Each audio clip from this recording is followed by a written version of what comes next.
चलिए देखते हैं इंपॉर्टेंट क्वेश्चन जो चैप्टर 4 में ऐसे हैं जो हर साल आते हैं या जो पिछली बार आए थे और इस बार आने के चांसेस हैं। तो ऐसे कुछ 4th यूनिट के क्वेश्चन हैं जो इस बार आने के चांसेस हैं।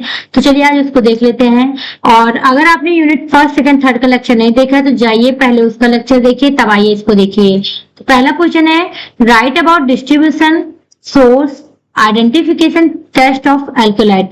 मतलब कि एल्कोलाइट क्या होता है और इसके डिस्ट्रीब्यूशन, ये कैसे डिस्ट्रीब्यूट है, ये कहाँ से मिलते हैं, इसको आइडेंटिफाई कैसे करेंगे, इन सभी चीजों के बारे में देखते हैं।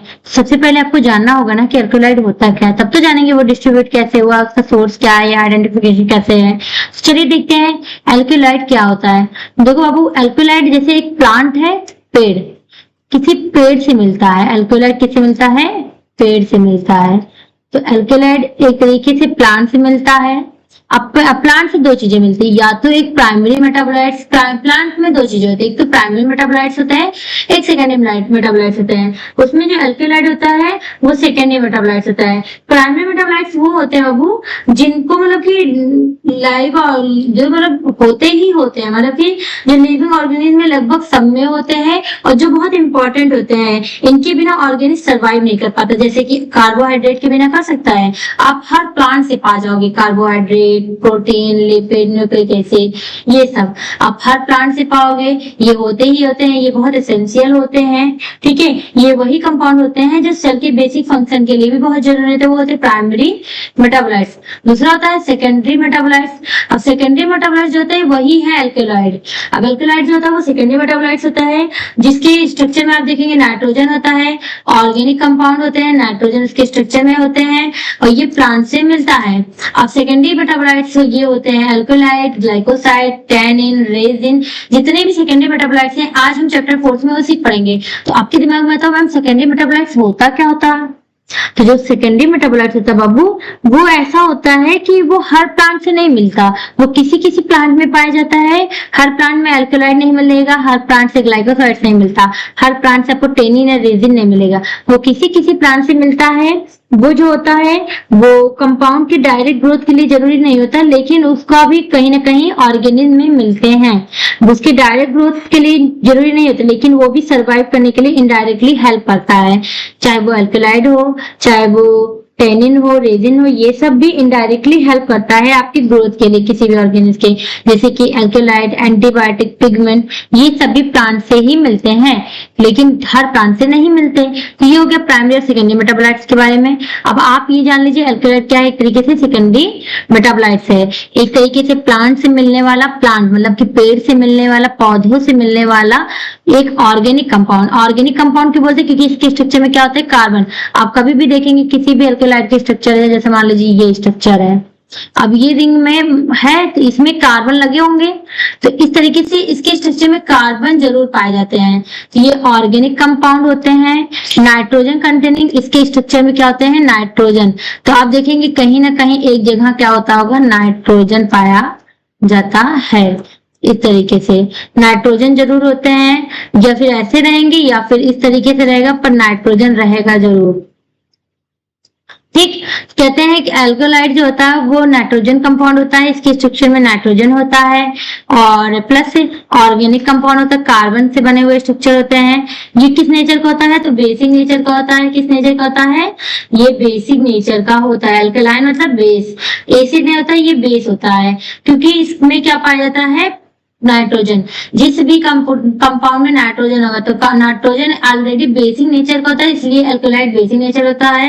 तो ये अल्कोलाइड होता है वो नाइट्रोजन जो होता है वो हेट्रोसाइक्लिक रिंग में पाया जाता है। हेट्रोसाइक्लिक मतलब बाबू कि एक रिंग है, उसके बीच में एक नाइट्रोजन लगा हो, तो इसे बोलते हैं हेट्रोसाइक्लिक रिंग। तो ये हेट्रोसाइक्लिक रिंग में नाइट्रोजन पाया जाता है। अब आप इसका नेचर देखेंगे तो एल्कोलाइड का जो नेचर होता है वो टॉक्सिक होता है। क्या होता है? टॉक्सिक होता है। ये हम मेडिसिन के पर्पज से यूज करते हैं। ठीक, ये प्लांट के लीफ, पत्ती, रूट, बार, सीड से हमको मिलता है। प्लांट के पत्ती से, जड़ से, छाल से, बीज से, इन सभी चीजों से मिल जाता है। मतलब कि किसी के पत्ते से मिलता है तो किसी के रूट से मिलता है, तो किसी के राइजोम से मिलता है, किसी के बाग से मिलता है, किसी के सीड, पर अलग अलग प्लांट के अलग अलग पार्ट से मिलता है, लेकिन सब प्लांट के पार्ट से नहीं मिलता। स्पेशली याद रखना कि हर प्लांट आपको एल्कोलाइड नहीं देता, कोई कोई प्लांट देता है। ठीक, अब जैसे अब इन शॉर्ट देखोगे तो एल्कोलाइड क्या है, क्या बोलता है, ये पेड़ से मिलता है हमको, पहली बात तो मिलता पेड़ से है। इसके स्ट्रक्चर में आपको ऑर्गेनिक कंपाउंड कार्बन मिलेंगे, नाइट्रोजन मिलेंगे, ये सेकेंडरी मेटाबोलाइट्स होते हैं। अमाइनो एसिड से बनता है, जितना भी एल्कोलाइड होगा वो सब अमाइनो एसिड से बनता है। बेसिक नेचर का होता है, क्यों बेसिक होता है, क्योंकि नाइट्रोजन प्रेजेंस होता है। तो नाइट्रोजन जो होता है वो हेटेरोसाइक्लिक रिंग में होता है। ठीक है, ये टॉक्सिक होता है, हमारे लिए जहरीला होता है, लेकिन कम डोज में क्या लिखा है, ये समानता जहरीले होते हैं, लेकिन कम मात्रा में दवा के रूप में उपयोगी होता है। कम मात्रा में दवा के लिए यूज कर सकते हैं, लेकिन ये जहरीले होते हैं। ये हमारे प्लांट के पत्ती, जड़, छाल, बीज से मिलता है। जैसे कि एग्जांपल देखेंगे तो ये देखिए दिया है, मॉर्फिन, क्विनिन, एट्रोपिन, कैफीन, ये सब मॉर्फिन हो मतलब कि अफीम हो, धतूरा हो, भांग हो, ये सब भी एल्केलाइड है। साथ में जो चाय की पत्ती से हमको कैफीन मिलता है, जिसकी वजह से हमको नींद नहीं लगता है। हम चाय पीते तो हमें नींद नहीं लगता ना, ये कैफीन की वजह से ना, वो कैफीन भी एक तरीके से एल्केलाइड है। चलिए अब देखते हैं क्लासिफिकेशन ऑफ एल्केलाइड। एल्केलाइड कितने टाइप के होते हैं, ये एल्केलाइड कितने तरीके के हैं, तो ऑन द बेसिस ये 3 टाइप के होते हैं। किसके बेस पे, on the basis of structure and origin, ये कैसे जन्मा है या इसका स्रोत क्या है। ठीक है, उसके उत्पत्ति क्या कहा है, संरचना, स्ट्रक्चर और उत्पत्ति, इन दोनों के बेस पे देखोगे तो ये 3 तरीके से होता है। पहला ट्रू एल्केलाइड, दूसरा प्रोटो एल्केलाइड, तीसरा pseudo alkaloid. True alkaloid, proto alkaloid और सीडो एल्कोलाइड। ठीक है, ये 3 टाइप के होते हैं। अब आप देखेंगे ट्रू एल्कोलाइड क्या होता है, तो ऐसे एल्कोलाइड जो हमें अमाइनो एसिड से मिलता है, जिसके जो कहां से मिलता है, अमाइनो एसिड। अब मैंने बताया था कि कोई भी एल्कोलाइड होगा उसके स्ट्रक्चर में अमाइनो एसिड्स होते हैं, वो कुछ होते हैं, 90% जो होते हैं, बहुत सारे उसमें अमाइनो एसिड होते हैं, कुछ में नहीं होता है। किसी में नाइट्रोजन होता है तो किसी में नहीं होता, किसी में नाइट्रोजन हेटेरोसाइक्लिक की फॉर्म में था, किसी में वो भी नहीं होता। इस तरीके से होता है। तो जो ट्रू एल्कोलाइड होता है बाबू, वो एक हेटेरोसाइक्लिक होता है। पहली बात तो हेटेरोसाइक्लिक मतलब कि उसमें एक हेटेरो एटम लगेगा। हेटेरोसाइक्लिक मतलब हेटेरो एटम। हेटेरो एटम क्या होता है, सल्फर, नाइट्रोजन, ऑक्सीजन होता है। तो हमें यहाँ पर क्या लगाना है, दिया हेटेरोएटम में नाइट्रोजन, तो वहां पर हेटेरोसाइक्लिक नाइट्रोजन लग गया। ठीक, तो ये जो रिंग है इसमें एक नाइट्रोजन लगा दिए। ड्राइव फ्रॉम अमीनो एसिड, ये अमीनो एसिड से मिलता है। तो कहता है ट्रू एल्कोलाइड जो होता है वो अमीनो एसिड से मिलता है, उसके रिंग में एक नाइट्रोजन, हेटेरोसाइक्लिक के रिंग में नाइट्रोजन लगा हुआ होता है, जैसे कि मॉर्फिन के रिंग में एट्रोपिन के। अब ये दोनों एल्कोलाइड्स होते हैं। दूसरा होता है प्रोटो एल्कोलाइड्स। ठीक है, अब प्रोटो एल्कोलाइड जो होता है वो ड्राइव फ्रॉम अमीनो एसिड, ये भी अमीनो एसिड से मिलता है, लेकिन नाइट्रोजन नहीं प्रेजेंट होता हेटेरोसाइक्लिक रिंग में। इस तरीके का रिंग नहीं होता, ये इस तरीके से नहीं होता, ये भी अमीनो एसिड से मिलता है, लेकिन नाइट्रोजन अलग से लगा रहेगा पर रिंग के अंदर नहीं लगा रहता। जैसे कि इफेड्रिन का स्ट्रक्चर आप देख लीजिए। दूसरा था प्रोटो के बाद सीडो एल्कोलाइड। सीडो एल्कोलाइड कहता है not drive from amino acid, ये ऐसा एल्कोलाइड होता है जो अमीनो एसिड से बनता ही नहीं है, ये अलग पाथवे से बनता है। जैसे कि कैफीन देख लो, चाय के पत्ते से जो कैफीन मिलता है, चाय से, कॉफी से, वो देख लीजिए, वो एल्कोलाइड जो होता है वो सीडो एल्कोलाइड होता है कैफीन, और वो अमीनो एसिड से मिलता ही नहीं है, बनता ही नहीं है। ठीक है, लेकिन इसके स्ट्रक्चर में जो होता है वो नाइट्रोजन पाया जाता है। ठीक, अब नाइट्रोजन क्या होता है, पाया जाता है।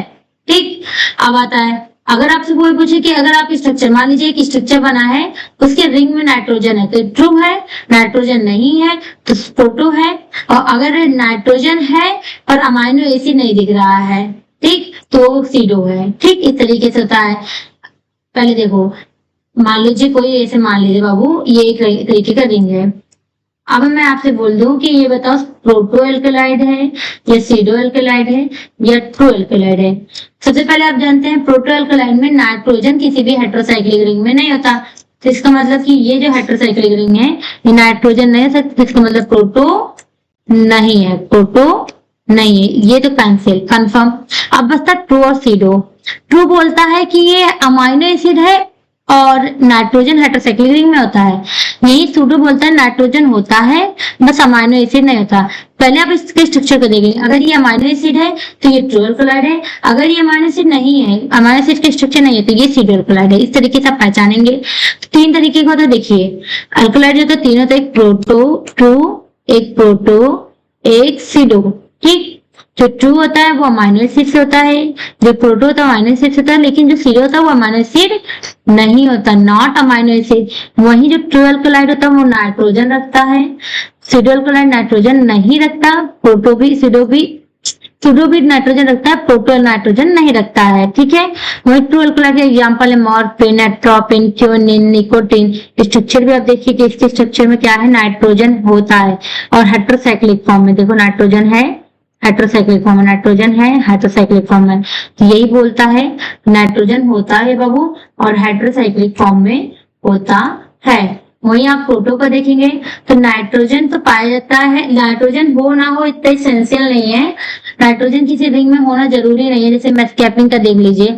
चलिए ठीक है, फिड्रिन में तो है पर इसका नाइट्रोजन होना ना होना कोई इतना एसेंशियल नहीं है, बस ये अमाइनो एसिड होना चाहिए। ठीक है, वहीं आप कैफीन में देखेंगे नाइट्रोजन होता है लेकिन ये अमाइनो एसिड नहीं है, कैफीन हो चाहे थियोब्रेमिन हो, ये दोनों में नाइट्रोजन अमाइनो एसिड नहीं होता, ये दोनों नॉर्मल स्ट्रक्चर है। ठीक है, अब आता है डिस्ट्रीब्यूशन। इसे कितने रूप में बांटा गया, मतलब कितने चीजों से, एक मान लीजिए प्लांट है उसे किस किस पार्ट से आपको मिल जाता है। डिस्ट्रीब्यूशन में वर्गीकरण, वो कितने भागों में वो मिल रहा है। तो अल्कलॉइड जो होता है वाइडली डिस्ट्रीब्यूटेड, वो बहुत व्यापक रूप से फैले हुए हैं। क्या बोला है, वाइडली डिस्ट्रीब्यूटेड किस प्लांट किंगडम से, मतलब पेड़ के अलग अलग पार्ट से ये बहुत ज्यादा फैले हुए हैं।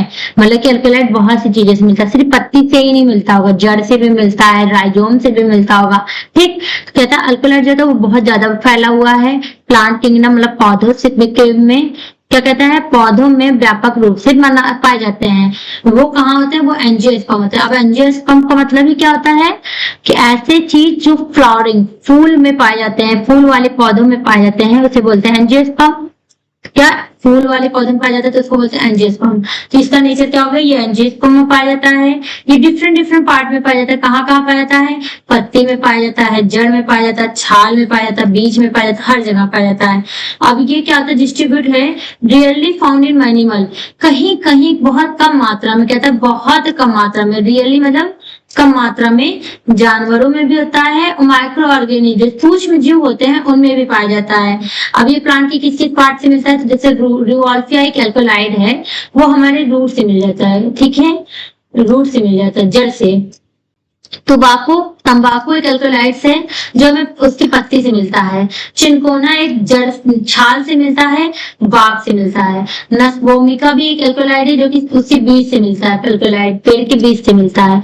वही फ्रूट से हमको ब्लैक पेपर मिल जाता है, काली मिर्च। ठीक है, ये देखिए अलग अलग पत्ती से कौन कौन सा मिलता है। देखो यहाँ पर एक फिगर से आपको समझ में आ जाएगा। ऐसे बनाइए आप डिस्ट्रीब्यूशन के लिए पेड़, फिर दिखाइए पत्ती से इतने अल्कलॉइड्स मिल जा रहे हैं, फिर वही फ्रूट से इतने, फ्लावर से ये, स्टेम से ये, अलग अलग पार्ट से ढेर सारे एल्कोलाइड मिल रहे हैं। अब आप देखेंगे सोर्स ऑफ एल्कोलाइड, एल्कोलाइड का मुख्य स्रोत क्या है, सबसे मेन सोर्स क्या है, तो ऑब्टेन फ्रॉम प्लांट, सबसे मेन सोर्स होता है वो पेड़ है।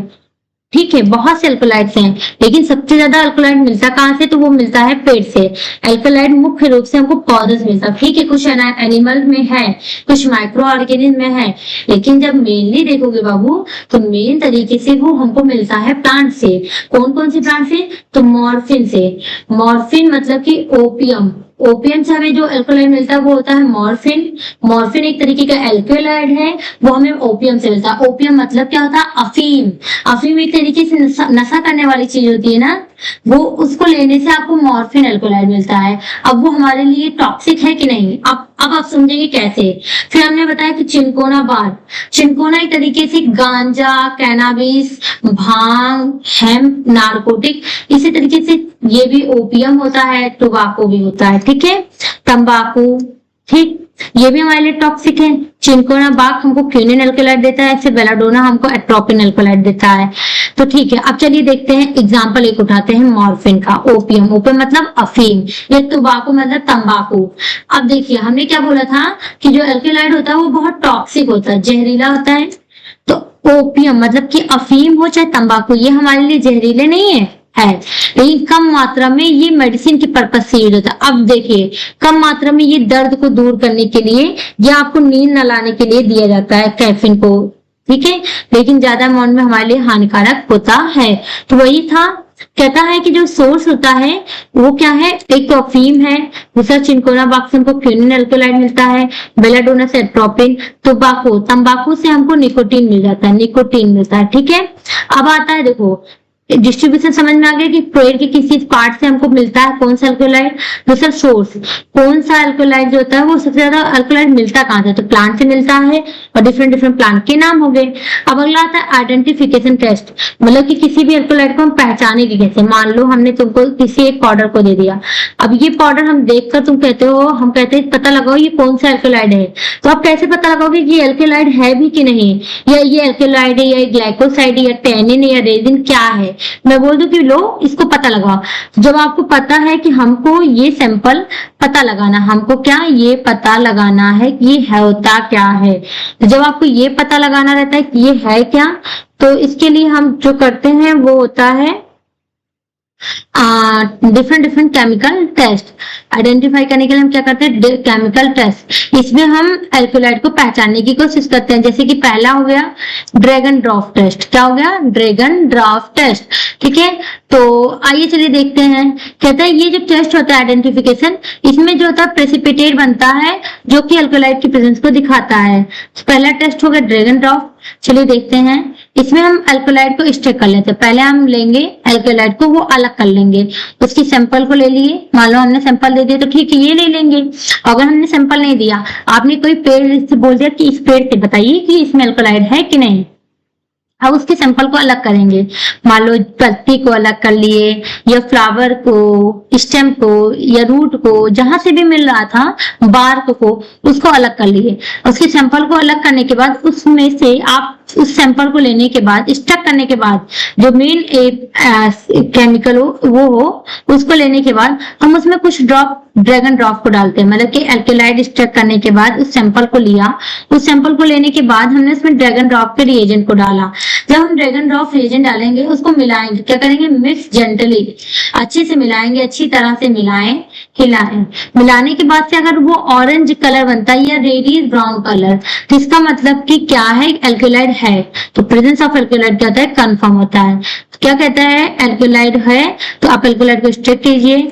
अलग करने के बाद से ड्रैगन ड्रॉप डालिए, ड्रैगन ड्रॉप को डालने के बाद मिलाइए। अगर नारंगी कलर या फिर गाढ़ा भूरा या बोलो लाल भूरा और शेप आता है, कलर आता है, प्रेसिपिटेट नीचे बैठ जाता है। प्रेसिपिटेट मतलब मान लीजिए आपने एक टेस्ट ट्यूब लिया, ठीक, सबसे पहले आपने सैंपल डाला, सैंपल डालने के बाद से ड्रैगन ड्रॉप रिएजेंट डाला, फिर इसको मिक्स किया, ऑरेंज या रेडिश ब्राउन कलर आया, तो हम क्या करते हैं कि इसका देखते हैं कि अल्कोलाइड है या नहीं, इसका कंफर्मेशन हो जाता है। अगर ये कलर आता है तो अल्कोलाइड है, और नहीं आता है तो अल्कोलाइड नहीं है। इस तरीके से ड्रैगन ड्रॉप रिएजेंट से टेस्ट से हमको पता चल जाता है। इसी तरीके से मेयर टेस्ट होता है बाबू। मेयर टेस्ट भी ऐसे बहुत आसान है। आपने अल्कोलाइड को अलग कर लिया, मान लीजिए अल्कोलाइड को अलग कर लिया, आपने एक वो लिया टेस्ट ट्यूब, उसमें आपने सैंपल को डाला। सैंपल को डालने के बाद इसमें हम डालते हैं मेयर रिएजेंट। मेयर रिएजेंट को डालने के बाद हम इसको टेस्ट ट्यूब होल्डर की मदद से पकड़े रहते हैं। हम इसको यहाँ से पकड़े रहते हैं ना, अब जो पकड़े रहते हैं टेस्ट ट्यूब होल्डर से, उससे हम इसको बढ़िया से मिक्स करते हैं। मिक्स करने के बाद से शेक करने के बाद हम देखते हैं क्रीम व्हाइट कलर का प्रेसिपिटेट, प्रेसिपिटेट मतलब ठक्का, नीचे सफेद कलर का ठक्का और ऊपर पानी अलग अलग हो जाए, ठीक, ऐसे अलग अलग हो जाए। यहाँ पे भी ठक्का जमा था, ठीक है, ठक्का जमना, जो ये प्रेसिपिटेट जमता है वो व्हाइट कलर का होगा, तो मेयर टेस्ट के हिसाब से हाँ ये अल्कोलाइड है। और अगर नीचे प्रेसिपिटेट व्हाइट कलर का नहीं बैठता तो इसका मतलब अल्कोलाइड नहीं प्रेजेंट है। इसी तरीके से आप देखेंगे वैगनर टेस्ट। वैगनर कहता है कि आप लेते हैं सैंपल को, उसमें हम वैगनर का 2-3 ड्रॉप डालते हो और मिक्स करते हो। अगर भूरा कलर रेडिश ब्राउन प्रेसिपिटेट आता है तब तो अल्कोलाइड है, वरना अल्कोलाइड नहीं होता। इस तरीके से हैगर टेस्ट से भी हमें अल्कोलाइट पता चलता है। आप अल्कोलाइट को अलग करिए, कुछ ड्रॉप हैगर का डालिए, हैगर ड्रॉप डालिए, उसको मिक्स करिए, अच्छे से मिलाइए। अगर मिलाने के बाद से वो अगर ये येलो कलर का पीपीटी देता है, येलो कलर का प्रेसिपिटेट नीचे बैठ जाता है तो अल्कोलाइड है, और नहीं बैठता है तो अल्कोलाइड नहीं प्रेजेंट है। तो यहाँ से अल्कोलाइड क्या होता है ये चीजें क्लियर होती है। अब आपको देखेंगे अगला, तो आप चलिए देखते हैं सेकंड क्वेश्चन। सेकंड क्वेश्चन है what are terpenoid and where are commonly found in nature. Terpenoid होता क्या है और ये नेचर में किस तरीके से पाया जाता है। तो पहला सबसे होता है टर्पेनॉइड है क्या। तो बाबू टर्पेनॉइड क्या है, एक तरीके से ऑर्गेनिक कंपाउंड है जो हमको कहाँ से मिलता है, नेचुरली, नेचर से मिलता है। हमें अपने नेचर से, हमें अपने प्रकृति से, ये भी हमको पेड़ से ही मिलता है। आप ये मत सोचिए कहीं और से मिलता है, ये भी हमको पेड़ से मिलता है। और ये एक ऑर्गेनिक कंपाउंड है जो कि हमको ड्राइव होता है आइसोप्रिन से, आइसोप्रिन से मिलता है, और जो कि मॉडिफाई करके जिसको और चेंज करेंगे तो वो बन जाएगा टर्पिन। उसके अंदर ऑक्सीजन पाया जाता है, जैसे उसमें नाइट्रोजन था अल्कोलाइड में, ऐसे इसमें नाइट्रोजन की जगह ऑक्सीजन होता है। ठीक है, नाइट्रोजन क्या होता है, ऑक्सीजन होता है। अब आपके दिमाग में आता है मैम आइसोप्रिन क्या होता होगा। तो आइसोप्रिन एक ऑर्गेनिक कंपाउंड होता है जो बहुत इंपॉर्टेंट होता है, जो कलरलेस लिक्विड हाइड्रोकार्बन होता है, जिसका फॉर्मूला अगर आप देखेंगे C5H8 ये होता है। ठीक, ये होता है। अब ये जो आइसोप्रिन होता है, ये जो होता है मॉलिक्यूल को जोड़ने में जुड़ जाते हैं, वही होते हैं जब बहुत सारे मॉलिक्यूल्स आपस में जुड़ जाते हैं तो वो आइसोप्रिन कहलाते हैं। और ये नेचुरली अगर आप देखेंगे तो रबड़ बनाने के लिए यूज होते हैं। ठीक है, ये प्लांट के अंदर पाए जाते हैं आइसोप्रिन, जो पॉलीमर बनाते हैं, रबड़ जैसे चीजें बनाते हैं। ठीक है, ये तो हो गया कि ऊपर फटो की है क्या आइसोप्रिन। तो जो टर्पेनॉइड होता है वो नेचर से मिलता है, ऑर्गेनिक कंपाउंड होता है, और वो आइसोप्रिन से बनता है। आइसोप्रिन के अंदर होता है टर्पिन्स जिससे वो बनता है। ठीक, तो आइसोप्रिन एक तरीके से ऑर्गेनिक कंपाउंड है। C5H8 इसका वो होता है, मतलब इसका एक फॉर्मूला होता है जो कि लिविंग ऑर्गेनिज्म या प्लांट में पाए नेचुरली मिलते हैं। ठीक है, आइसोप्रिन में अगर आप देखेंगे तो प्लांट का नेचुरली देखा जाए तो केमिकल है। ठीक, और ऐसा नेचुरल केमिकल होता है जो रबड़ बनाने में, ये सब बनाने में हेल्प करता है, पॉलीमर ऑलीमर। ठीक है, और टर्पेनॉइड अगर आप ये बोले मैडम टर्पेनॉइड और आइसोप्रिन में अंतर क्या है, तो टर्पेनॉइड इक्वल आइसोप्रिन। तो आइसोप्रिन यूनिट से बनते हैं कंपाउंड जो होते हैं वो टर्पेनॉइड्स होते हैं। जैसे चाहे मेंथॉल देखोगे, कैम्फर है या कैरोटीन है, ये सब चीजें क्या होते हैं, आइसोप्रिन भी होते हैं, टर्पेनॉइड भी होते हैं।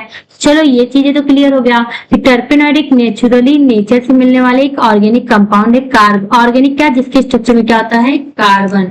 जिसके भी स्ट्रक्चर में कार्बन होते हैं उसको बोलते हैं ऑर्गेनिक कंपाउंड, जो कि आइसोप्रिन यूनिट से होते हैं, जिसको टर्पिन को मॉडिफाई करके ऑक्सीजन के कंटेंट जिसके स्ट्रक्चर में ऑक्सीजन होते हैं वही होते हैं टर्पेनॉइड। एग्जांपल देखोगे तो लेमोइन, ये जो होता है सिट्रस फ्रूट, मतलब कि सिट्रस जिसमें विटामिन सी मिलता है, लेमन मतलब कि नींबू या संतरा, इसमें लेमोइन नाम का टर्पेनॉइड होता है। वही पिपरमिंट के तेल में, पिपरमिंट ऑयल में आप देखेंगे मेंथॉल नाम का पाया जाता है। ठीक है, टर्पेनॉइड।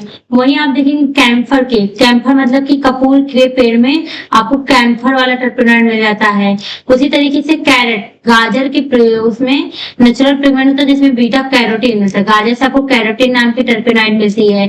वही कुछ एंटी कैंसर ड्रग होते हैं जैसे कि यू ट्री, एक यू नाम का पेड़ होता है, उससे टेक्सॉल मिलता है आपको। ठीक है, क्या मिलता है, टेक्सॉल मिलता है। तो ये कुछ टर्पेनॉइड्स के एग्जांपल है, citrus fruit, peppermint oil, camphor, carrot, yew tree, इन सभी चीजों से कोई ना कोई टर्पेनॉइड मिलता है। अब अगर आप देखेंगे ऑक्यूरेंस, ये नेचर में कैसे कहाँ पाए जाते हैं, तो आप देखेंगे नेचर में बहुत तरीके से फैला हुआ है, डिस्ट्रीब्यूट है प्लांट के हर अलग अलग पार्ट में, जो कि हमारे लिए एसेंशियल ऑयल, जैसे कि essential oil, resin, plant tissue, इन सभी चीजों के रूप में फैला हुआ है। तो क्या कहते हैं, टर्पेनॉइड जो है प्रकृति में बहुत व्यापक रूप से पाए जाते हैं, जैसे कि विशेषकर कुछ पौधे के एसेंशियल ऑयल या रेजिन या विभिन्न उत्तकों में टर्पेनॉइड्स होते हैं। अब इसका कॉमन सोर्स देखोगे तो कॉमन सोर्स होता है वो होता है प्लांट, पेड़ होता है।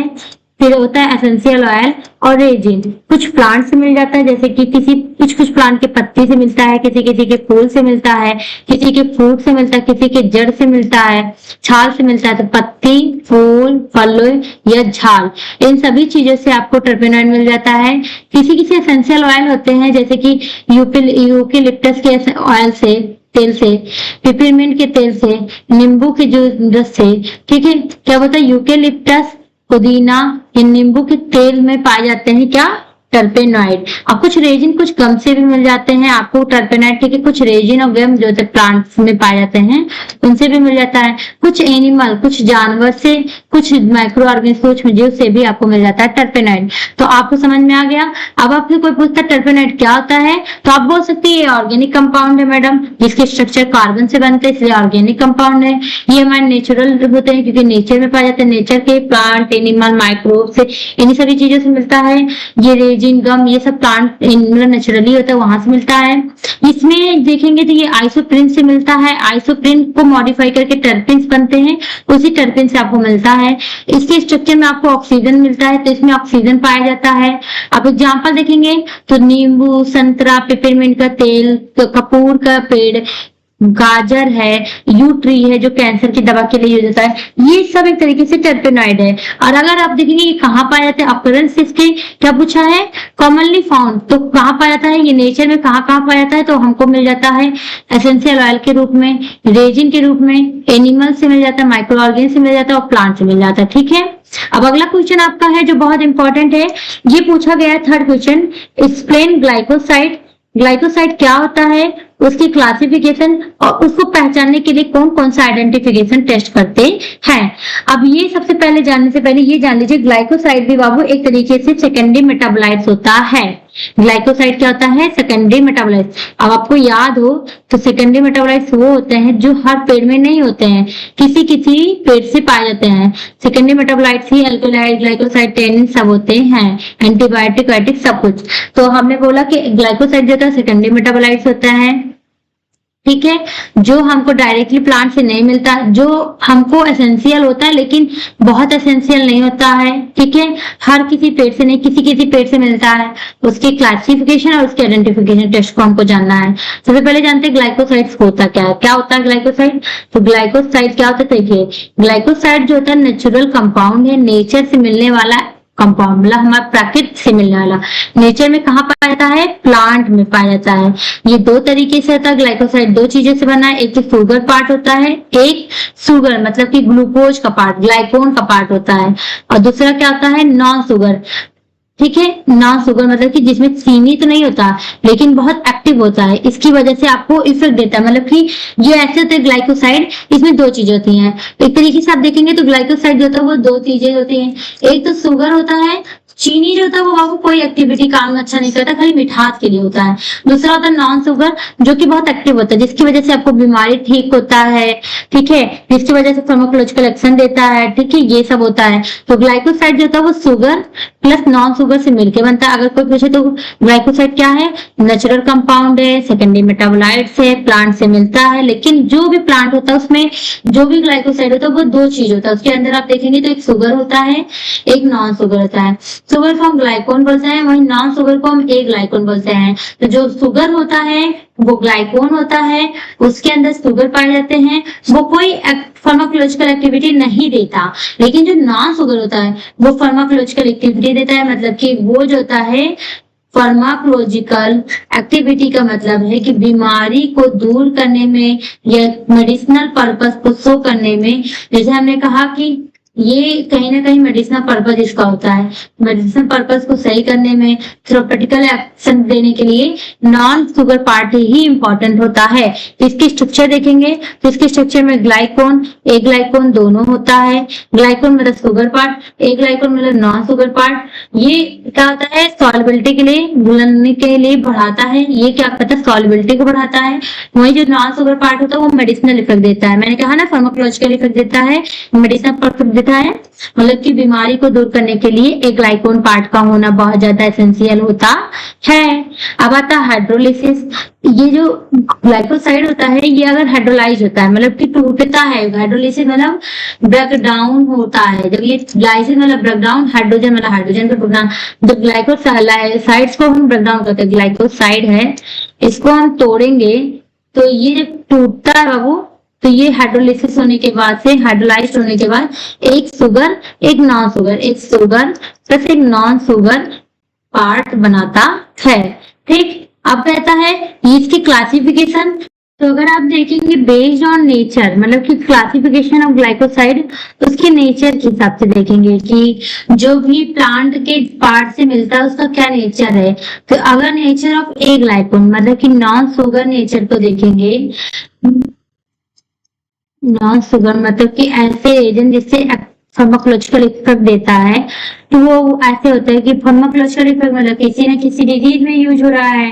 ठीक, तो प्लांट का ऐसा पार्ट जो ग्लाइकोसाइड्स है और जो किसी न किसी बीमारी में यूज हो रहा है, तो वो अलग अलग पार्ट से होते हैं। जैसे कि कार्डियोग्लाइकोसाइड होता है जो हार्ट के लिए होता है, एंथ्राक्विनोन होता है वो जो लग्जेटिव पर्गेटिव होता है, सापोनिन है जो साबुनीकरण में होता है, इसी तरीके से साइनोजेनेटिक फ्लेवोनॉइड भी होता है। ये सब एक ग्लाइकोन नेचर के होते हैं और ये सब फार्माकोलॉजिकल इफेक्ट या थेरेप्यूटिक इफेक्ट के लिए यूज होते हैं। किसके लिए होते हैं? थेरेप्यूटिक मतलब कि डिजीज को ठीक करने के लिए, बीमारी में यूज होते हैं, तो मेडिसिनल पर्पस से थेरेप्यूटिक इफेक्ट या फिर फार्माकोलॉजिकल इफेक्ट, फार्माकोलॉजिकल इफेक्ट देता है। ये पर्पज होता है। इसमें ये है cardioglycoside, anthraquinone, saponin and cyanogenetic and flavonoid. वहीं आप देखेंगे on the type of linkage, किस तरीके से वो जुड़ा है। मतलब कि शुगर, हमने बोला कि यहाँ पर शुगर नॉन शुगर से जुड़ा रहता है। ठीक, शुगर पार्ट नॉन शुगर से जुड़ा रहता है और वो मिलके बनाता है क्या? ग्लाइकोसाइड। तो ये शुगर और नॉन शुगर जुड़ा है, इसके बीच के जो जुड़ाव होते हैं उसके लिंकेज होते हैं। कहीं ना कहीं लिंकेज मतलब कि कहीं ना कहीं किसी से बंधन होता है।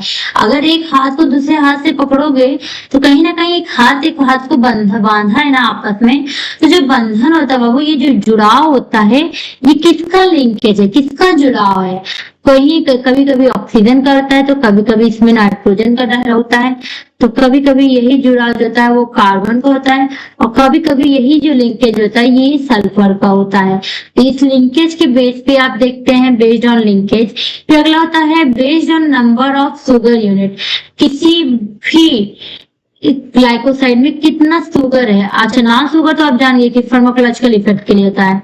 तो शुगर मतलब कि कितना शुगर है, एक मॉलिक्यूल है ग्लूकोज का कि 2 मॉलिक्यूल है ग्लूकोज का, ये देखता है। तो इसमें आप देखेंगे मोनोग्लाइकोसाइड, डाइग्लाइकोसाइड, पॉलीग्लाइकोसाइड, 3 टाइप के होते हैं। तो सबसे पहले देखेंगे बेस्ड ऑन ए ग्लाइकोन मतलब कि ए ग्लाइकोन मतलब कि नॉन शुगर के टाइप के देखेंगे कि ये जो होता है ये होता है कार्डियोग्लाइकोसाइड। ठीक है, पहला। दूसरा है एंथ्राक्विनोन, तीसरा है सापोनिन, चौथा है साइनोजेनेटिक, पांचवा है फ्लेवोनॉइड। चलिए देखते हैं, फ्लेवोनॉइड के बाद से नहीं है। चलिए सबसे पहले देखते हैं कार्डियोग्लाइकोसाइड। कार्डियोग्लाइकोसाइड एक ग्लाइकोन का फर्स्ट टाइप है जो होता क्या है कि glycoside that act on heart. Cardio मतलब कार्डियक, ग्लाइकोसाइड मतलब ग्लाइकोसाइड। कार्डियक मतलब भी होता है ह्यूमन हार्ट। ठीक, क्या होता है? हार्ट। तो ऐसा ग्लाइकोसाइड जो हार्ट के लिए यूज होता है तो उसे बोलते हैं कार्डियक ग्लाइकोसाइड। तो कहता है कार्डियक ग्लाइकोसाइड है glycoside that act on heart, जो हमारे हार्ट पे काम करता है। और क्या करता है? हमारे फोर्स ऑफ कंस्ट्रक्शन, हार्ट की कंस्ट्रक्शन को, कार्डियक कंस्ट्रक्शन को बढ़ाता है। तो जो बढ़ाता है क्या है? Force of construction. जैसे कि डिजिटैलिस प्लांट से हमको डिजीऑक्सी मिलता है जो कि हम कंजक्टिव हार्ट फेलियर में यूज करते हैं। ठीक है, एक तरीके से कार्डियोग्लाइकोसाइड्स है। डिजिटैलिस एक प्लांट है, डिजिटैलिस क्या है? एक तरीके से ग्लाइकोसाइड प्लांट है। ठीक है, डिजिटैलिस एक तरीके से ग्लाइकोसाइडिक प्लांट है। ठीक है, और उसके अंदर होते हैं डिजिटलिस के अंदर डिजीऑक्सिन।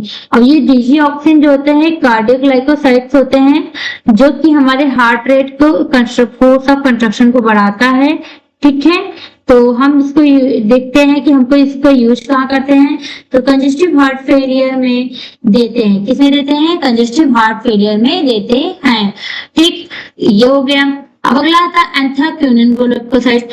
अब वो एंथ्राक्विनोन ग्लाइकोसाइड जो होता है वो लैक्सेटिव एज अ पर्गेटिव के रूप प्रोड्यूस करता है। क्या कहते हैं? एक तरीके से ग्लाइकोसाइड्स है।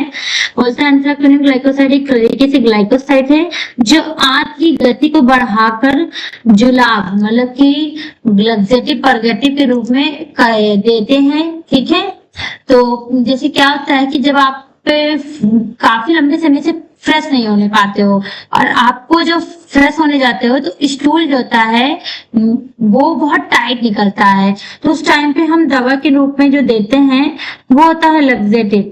ठीक है, लैक्सेटिव क्या होता है कि वो कॉन्स्टिपेशन जो पेट में ऐंठन होता है या जो आपके ये बॉयल्स मूवमेंट होते हैं वो बढ़ा देता, सही कर देता है। और जो आपके टाइट स्टूल हो रहे थे, टाइट कलर फ्रेश होने जाते हैं तो टाइट लैट्रिन होते हैं ना, वो उसको क्या कर देता है? लूज कर देता है, मतलब कि इसको स्मूथ कर देता है, जिसकी वजह से आपको दिक्कत नहीं होता है और आप फ्रेश हो लेते हो। तो वो लैक्सेटिव पर्गेटिव वही दवा होती है जो स्टूल को मतलब कि स्मूथ करने में या लूज करने में हेल्प करता है। ठीक है, ऐसे ड्रग होते हैं तो वो जो होता है वो एंथ्राक्विनोन ग्लाइकोसाइड्स होता है, वो जो प्रोड्यूस करता है लैक्सेटिव एज अ प्रोगेटिव और स्टिमुलेट करता है हमारे बॉयल्स के मूवमेंट को, मतलब कि आंत की गति बढ़ाकर उसको सही से काम कराता है। जैसे सिन्ना एक तरीके से सिन्ना होता है, एक तरीके से एंथ्राक्विनोन ग्लाइकोसाइड जो हम लैक्सेटिव के रूप में यूज करते हैं। ठीक है, गोल भूसी सुने हैं आप?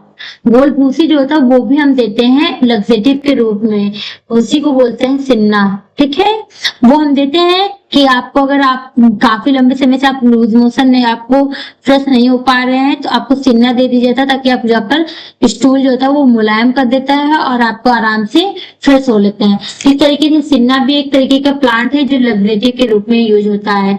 अब आता है सपोनिन ग्लाइकोसाइड। सपोनिन ग्लाइकोसाइड एक तरीके से ग्लाइकोसाइड है जो हम प्रोड्यूस क्या करता है, जो क्या बनाता है? फोम मतलब सावनीकरण के में बहुत हेल्पफुल करता है विथ सेकंड विथ वाटर। जब हम पानी से उसको मिलाते हैं, क्या कहते हैं, जब पानी में हिलाने पर झाग बनाता है, फॉर्म बनाता है, तो उसे बोलते हैं वो सपोनिन ग्लाइकोसाइड्स जो सर्टेन प्रॉपर्टीज रखता है। ठीक है, जैसे कि मुलेठी का काम होता है। ठीक इसी तरीके से साइनोजेनेटिक ग्लाइकोसाइड्स होते हैं, वो ग्लाइकोसाइड होते हैं वो रिलीज करते हैं हाइड्रोजन साइनाइड्स को ऑन हाइड्रोलिसिस। जब ये ब्रेकडाउन होता है तो हाइड्रोजन साइनाइड को बनाता है। ठीक है, वो होता है साइनोजेनेटिक ग्लाइकोसाइड। एग्जाम्पल में आप देखेंगे तो कड़वा बादाम इसका होता है। इसी तरीके से फ्लेवोनॉइड ग्लाइकोसाइड्स होते हैं, एक तरीके से नेचुरल पिगमेंट होता है और एंटीऑक्सीडेंट प्रॉपर्टी रखता है। तो जो फ्लेवोनॉइड ग्लाइकोसाइड होते हैं वो कौन सी प्रॉपर्टी रखता है? तो वो एंटीऑक्सीडेंट प्रॉपर्टी रखता है। ठीक है, तो ये भी एक तरीके से फ्लेवोनॉइड ग्लाइकोसाइड जो होते हैं ये भी एक तरीके से होते हैं क्या? नेचुरल पिगमेंट होते हैं, नेचर में पाए जाते हैं जो एंटीऑक्सीडेंट प्रॉपर्टी रखते हैं। अब एंटीऑक्सीडेंट का मतलब क्या है? ऐसे सब्सटेंस जो बॉडी को डैमेज होने से बचाता है। ठीक है, बॉडी को डैमेज होने से बचाता है वो एंटीऑक्सीडेंट होता है। जो बॉडी को प्रोटेक्ट करता है, सेल को डैमेज होने से बचाता है, जैसे कि विटामिन सी भी आता है, विटामिन ई, बीटा कैरोटीन, सिर्फ ये सब होते हैं। ठीक है, अब देखेंगे एंटी मतलब अपोजिट, ऑक्सीडेशन मतलब कि डैमेज, अगेंस्ट काम करने वाला जो हमारे बॉडी को डैमेज होने से बचाए वही होता है एंटीऑक्सीडेंट। तो ये तरीके से हमारे बॉडी को बचाता है और फ्लेवोनॉइड ग्लाइकोसाइड होते हैं जैसे कि रूटीन। अब आता है based on type of linkage, जुड़ाव के रूप में हम देखते हैं कि कौन सा ग्लाइकोसाइड है। पहला ऑक्सीजन ग्लाइकोसाइड जो कि बोलते हैं ओ फॉर ऑक्सीजन ग्लाइकोसाइड। तो कहता है ओ ग्लाइकोसाइड एक तरीके का ऐसा ग्लाइकोसाइड है जो हमें शुगर को लिंक करता है नॉन शुगर से, ग्लाइकोन से ग्लाइकोन को लिंक करता है थ्रू ऑक्सीजन एटम। मतलब कि जो शुगर है या बोल दो कि जो ग्लाइकोन है वो लिंक होता है नॉन शुगर के ग्लाइकोन से। तो जो होता है वो इधर जो लिंक होता है वो क्या होता है, ऑक्सीजन। क्या होता है, ऑक्सीजन होता है। ऑक्सीजन आइटम की वजह से शुगर नॉन शुगर आपस में अगर लिंक्ड होते हैं तो उसको बोलते हैं ओ ग्लाइकोसाइड। एग्जाम्पल के रूप पे सेलिसिन देख लीजिएगा, ठीक। वही एन ग्लाइकोसाइड जो होते हैं बाबू वो इस तरीके से ऐसे ग्लाइकोसाइड होते हैं जिसमें आप देखेंगे कि जो शुगर होता है वो लिंक होता है नॉन शुगर से विद नाइट्रोजन एटम, तो उसको न्यूक्लियोसाइड्स बोलते हैं, वो होता है एन ग्लाइकोसाइड। वही सी ग्लाइकोसाइड देखेंगे जिसको मतलब होता है कार्बन C4। इसमें शुगर जो होता है वो डायरेक्टली लिंक हो जाता है कार्बन से, ठीक है। अब इसके बाद से आप देखेंगे इसे एलोइन में डायरेक्टली शुगर जो होता है वो कार्बन से लिंक होता है। वही यस ग्लाइकोसाइड में आप देखेंगे यस फॉर होता है सल्फर, उसमें जो होता है शुगर होता है वो लिंक होता है सल्फर से, इसलिए इसको बोलते हैं यस ग्लाइकोसाइड। अब इसके डिफरेंट डिफरेंट एग्जाम्पल हैं, जैसे पत्ता गोभी है, ब्रोकली है, ब्रुशल है, मस्टर्ड सीड है, सरसों है, ये अलग अलग इसके एग्जाम्पल हो गए। अब आता है based on number of sugar unit, कितने शुगर पाए जाते हैं, शुगर यूनिट्स होते हैं, इसके पर हम देखते हैं कि ग्लाइकोसाइड्स के। तो अगर आप देखेंगे तो पहला होता है मोनोग्लाइकोसाइड, दूसरा होता है डाइग्लाइकोसाइड। मोनो मतलब एक, ग्लाइकोसाइड मतलब ग्लाइकोसाइड्स, तो जिसमें एक शुगर मॉलिक्यूल हो, जिस ग्लाइकोसाइड्स में एक शुगर मॉलिक्यूल हो, एक ही ग्लाइकोन हो, उसको बोलते हैं मोनोग्लाइकोसाइड, जैसे कि सेलिसिन। वहीं दो शुगर मॉलिक्यूल हो तो उसको बोलते हैं डाइग्लाइकोसाइड, डिजिऑक्सिन। वहीं किसी भी स्ट्रक्चर में अगर ढेर सारे मोर देन 2 से ज्यादा शुगर यूनिट हो तो उसको बोलते हैं पॉलीग्लाइकोसाइड। जब शुगर मॉलिक्यूल 2 से ज्यादा हो उसको बोलते हैं सपोनिन। तो अगर आप देखेंगे क्लासिफिकेशन, अगर आप देखेंगे ग्लाइकोसाइड्स के, तो बाबू इसकी 3 क्लासिफिकेशन था। एक तो वो उसके एक ग्लाइकोन मतलब कि फार्माकोलॉजिकल एक्शन के दम पे देखते हैं कि कितने टाइप के हैं। तो हमने पहला देखा था कार्डियक का, हार्ट का, दूसरा एंथ्राक्योनिन का, तीसरा सपोनिन का, चौथा साइनोजेनेटिक का, चौथा फ्लेवोनॉइड का। कि कार्डियक मतलब हार्ट में यूज हुआ, ये लग्जेटिव में यूज हुआ, ये फॉर्म में यूज हुआ, ये साइनोजेनेटिक था, ये फ्लेवोनॉइड जो था एंटीऑक्सीडेंट प्रॉपर्टी था, ठीक। अब वही आता है लिंकेज के, तो किसी जब शुगर नॉन शुगर ऑक्सीजन से जुड़े तो O, नाइट्रोजन से जुड़े तो N, और कार्बन से जुड़े तो C, और सल्फर से जुड़े तो S। इस तरीके से हुआ, ठीक। अब अगला आता है based on number of sugar unit. Sugar unit के बेस पे अगर आप देखेंगे तो हम देखेंगे कार्डियक ग्लाइकोसाइड्स होते हैं और इसी तरीके से, ठीक है। तो ये हो गए यहाँ से क्लासिफिकेशन कंप्लीट। अब अगला देखते हैं, इसमें है कि पहला क्या क्वेश्चन पूछा था ग्लाइकोसाइड्स के बारे में, ग्लाइकोसाइड क्या होता है, उसकी क्लासिफिकेशन। अब हम देखते हैं आइडेंटिफिकेशन टेस्ट ऑफ ग्लाइकोसाइड। तो चलिए देखते हैं ग्लाइकोसाइड्स के आइडेंटिफिकेशन टेस्ट कौन कौन से होते हैं। तो पहला आइडेंटिफिकेशन टेस्ट है लीगल टेस्ट। क्या है? Legal test. तो अगर आप लीगल टेस्ट को देखेंगे तो आप क्या लेते हैं, एक मान लीजिए ले लेते हैं टेस्ट ट्यूब, ठीक। इस टेस्ट ट्यूब में आप सैंपल सोल्यूशन डाल देते हैं, किसका, ग्लाइकोसाइड का। आप सैंपल सोल्यूशन बनाकर मतलब कि सैंपल ग्लाइकोसाइड का सैंपल लेंगे, उसका सोल्यूशन बनाएंगे, इसमें डालेंगे। उसके बाद से सोडियम नाइट्रोक्लोराइड इसमें डालेंगे प्लस पायरिडीन डालेंगे। इन दोनों को डालने के बाद से कुछ देर मिक्स करेंगे, रख देंगे। फिर मिक्स अल्कलाइन विद NaOH, इसको NaOH डाल के अल्कलाइन बेसिक नेचर का बनाएंगे। NaOH एक बेस है ना, तो इसको डाल के एक स्ट्रॉन्ग बेस है NaOH, इसको डाल के इसके बेसिक नेचर को करेंगे। तो आप लीगल टेस्ट में क्या करते हो, ग्लाइकोसाइड का एक सैंपल सोल्यूशन लेते हो, उसमें सोडियम नाइट्रोक्लोराइड को डालते हो, पायरिडीन को डालते हो और मिक्स करते हो। मिक्स करने के बाद इसको बेसिक नेचर करने के लिए आप NaOH को डालते हो, फिर इसी कलर को ऑब्जर्व करते हो। अगर इसकी कलर को ऑब्जर्व करते समय अगर ये पिंक या रेड कलर देता है तो ये पॉजिटिव टेस्ट है, इसका मतलब कि सैंपल में ग्लाइकोसाइड्स हो। मतलब अगर मैं आपको मान लीजिए कोई भी एक सैंपल दी, मैं एक सैंपल एग्जांपल दी, मैं बोली कि बेटा पता करो ये ग्लाइकोसाइड है या नहीं, तो आप पहले इसको सोल्यूशन बनाना और इसमें डाल देना। डालने के बाद सोडियम नाइट्रोक्लोराइड, सोडियम नाइट्रोक्लोराइड के बाद से इसी में आप डाल देते हो पायरिडीन, और ये दोनों डालने के बाद इसको अल्कलाइन करने के लिए NaH को डालते हो। NaH को डालने के बाद अगर ये पिंक कलर आता है, अगर ये पिंक या रेड कलर आता है तब तो चलो ठीक है, ये लीगल टेस्ट पास और सैंपल में ग्लाइकोसाइड प्रेजेंस है, और अगर नहीं आता है तो फेल। ठीक, इसके बाद से दूसरा टेस्ट होता है foam test. Foam glycoside, saponin glycoside को पता करने के लिए फॉर्म टेस्ट किया जाता है। इसमें भी आप क्या लेते हो, सैंपल सोल्यूशन को लेते हो टेस्ट ट्यूब में। किस में लेते हो, टेस्ट ट्यूब में। देखो बना भी है बहुत क्लियरली, टेस्ट ट्यूब में सैंपल सोल्यूशन को लिया, लेने के बाद डिस्टिल वाटर डाला। डिस्टिल वाटर को डालने के बाद 15 से 30 सेकंड के लिए इसको मिक्स करो। क्या करो, मिला लो। देखो कैसे मिला रहा है, ये मिला रहे हैं ना, तो ऐसे 15 से 30 सेकंड मिलाने के बाद से आप कुछ देर के लिए इसको रख देते हैं। किस में रख देते हैं, ऐसे तक टेस्ट ट्यूब स्टैंड आता है, उस स्टैंड में आप इसको रख देते हो। जब टेस्ट सिस्टम में आप रख देते हो, रखने के बाद से आप 15 कुछ मिनट बाद इसको देखते हो कि इसमें फॉर्म मतलब गज्जा जैसे होता है, जैसे आप झाग निकलता है उस तरीके से अगर जनरेट होता है। क्या जनरेट होता है, फॉर्म जनरेट होता है। तो 1-2 सेंटीमीटर तक का, मतलब कि यहाँ तक मान लीजिए फॉर्म जनरेट हो जाता है, तब तो ये क्या होता है कि पॉजिटिव है, तब मतलब कि ग्लाइकोसाइड्स है फॉर्म टेस्ट की मदद से। और अगर सैंपल में फॉर्म नहीं जनरेट होता है तो वो ग्लाइकोसाइड्स नहीं है। तो अगर पहचानना, सबसे पहले आप क्या ले लेते हैं, इसका आइडेंटिफिकेशन कैसे करेंगे, फॉर्म टेस्ट की मदद से। मतलब फॉर्म का बनना, गज्जे का बनना होता है। तो आपने सैंपल डाला, सैंपल डालने के बाद वाटर डाला, वाटर डालने के बाद 15 से 30 सेकंड मिलाओ, मिलाने के बाद रख दो। रखने के कुछ समय बाद आप देखोगे अगर झग्गा यहाँ तक झाग बन जाता है, ठीक है, मिलाने के बाद अगर झाग बनता है तो पॉजिटिव, वरना नहीं है तो बात खत्म। ठीक, इस तरीके से जानते हैं। तीसरा टेस्ट ये भी बहुत आसान था, अब ये देख लीजिए, सोडियम पिक्रेट टेस्ट। अब सोडियम पिक्रेट टेस्ट जो होता है, इसमें हम सैंपल लेते हैं सेम उसी तरीके से। टेस्ट ट्यूब में आपने सैंपल लिया, पानी डाला, सोडियम पिक्रेट डाला, ठीक है।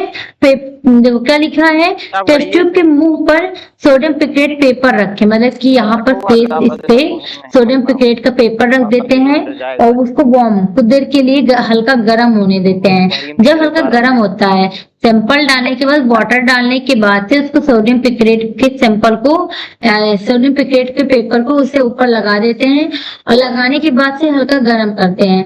मान लो नीचे से गर्म होता है, और गर्म होने के बाद अगर पेपर जो होता है वो ब्रिक्स रेड, मतलब कि आप ईटे देखियो, ईटा वाला कलर में अगर कन्वर्ट हो जाता है तो इसका मतलब क्या है, ग्लाइकोसाइड प्रेजेंस है। और अगर पेपर का कलर नहीं चेंज होता है, आर्सेनिक लिमिट टेस्ट याद है आपको, ब्लैक स्पॉट, येलो स्पॉट, तो हमने बोला था सैंपल में आर्सेनिक गैस है, नहीं तो नहीं है।